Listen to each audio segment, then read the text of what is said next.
हो वहिनी. बोला की भाऊजी. इकडे या. बोला की भाऊजी. घेऊन जावा जेवण. मला अजिबात नको. काय तुमच्या भावाची नाटकं वाढल्यात?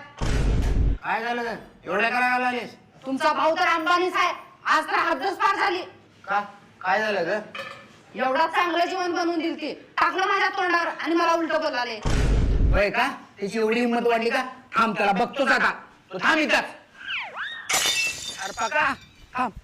काय झाले? वहिनीवर भांडण काय झाले? अरे काय सांगू दादा तुला. वहिनी दररोज ते भोपळ्याचीच भाजी खायला द्यायला. खाऊन खाऊन मला कंटाळा आलाय. टेन्शन घेऊ नको. मी पण रोज तेच खातो की. मला पण कंटाळा आला रे. वैताग आला भोपळ्याची भाजी खाऊन खाऊन. एक काम करतो, हे पैसे हा बघ चांगल्या हॉटेलमध्ये खातो. होय होय.